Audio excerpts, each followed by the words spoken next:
And now to the third story on our list for you tonight, what we call no gift of gab. What's interesting about this story is that really before this week, hardly anybody had heard of Gab, the social network used by Robert Bowers before allegedly murdering 11 people in a Pittsburgh synagogue. Minutes before his act of violence, Bowers, who you see behind me, wrote the following words: "I can't sit by and watch my people get slaughtered. Screw your optics," he wrote. "I'm going in." Since then, all the attention on Gab, this website has, or this social media site, has cast its future in doubt. PayPal pulled its service from the platform, so now they can't use it. Gab then lost its hosting provider, and next, its domain name service provider as well pulled out.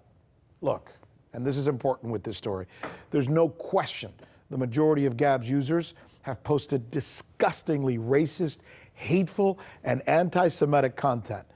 But doesn't our Constitution say that all speech is protected?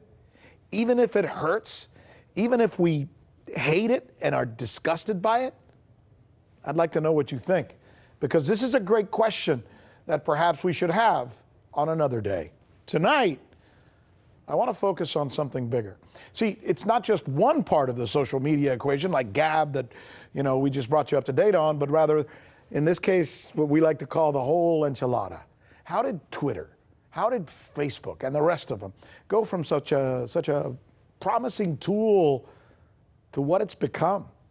Now RT social media specialist and correspondent Michelle Greenstein joins me to kind of put this all together for us. I'm so glad you're here, Michelle. Thanks for having me. All right, let's do this. Tell me, how did we get to where we are and how did this whole thing begin? Yeah, that's a great question and something that I was really surprised to learn the answer to. A lot of us in the U.S. tend to think of surveillance and social control as something that was imposed on the internet.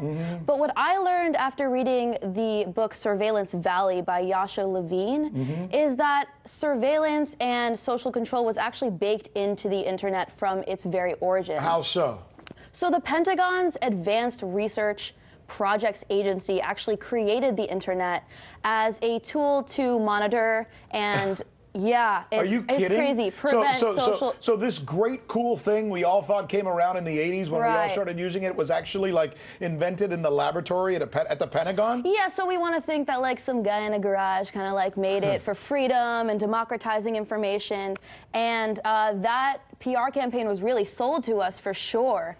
But in reality, this project by the Pentagon was created to, one, combat the perceived spread of global communism, and two, to monitor domestic political situations to make sure that no overthrow happened. Well, it kind of breaks my heart a little bit to hear that this thing started so auspiciously. But now let's take it into the next phase. All of a sudden, we are all excited because we have this really cool thing. And how does it start going south?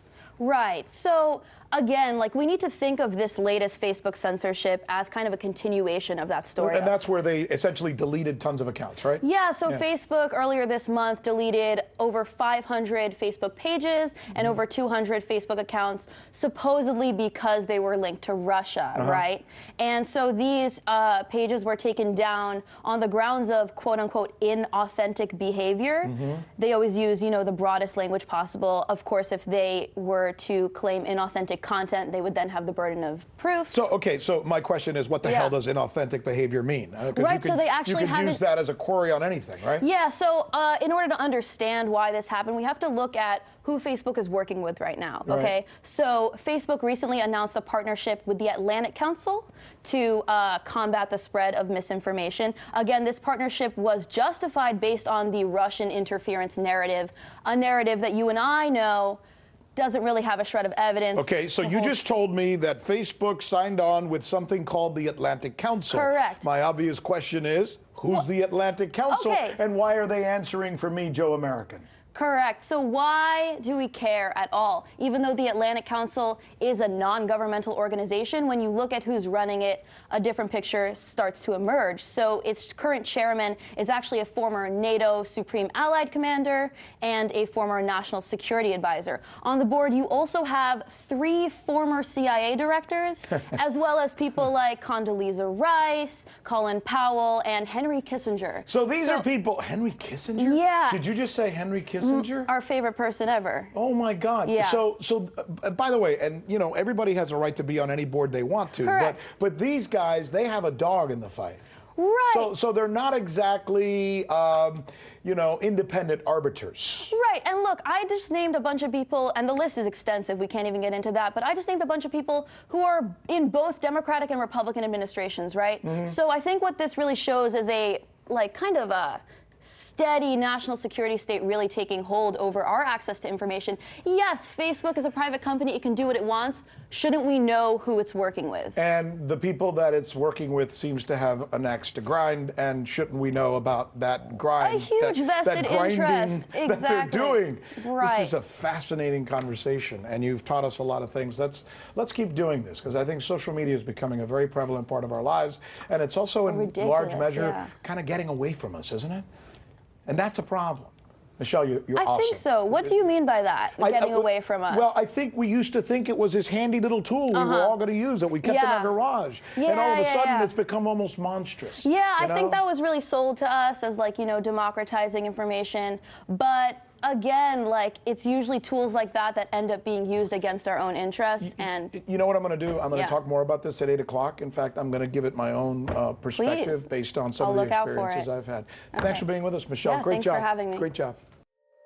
Hey YouTube, thanks for checking out our channel. We hope you enjoyed the video. We have tons of content for you just like this. For more of RT America's one-of-a-kind news and analysis, be sure to subscribe and never stop questioning more.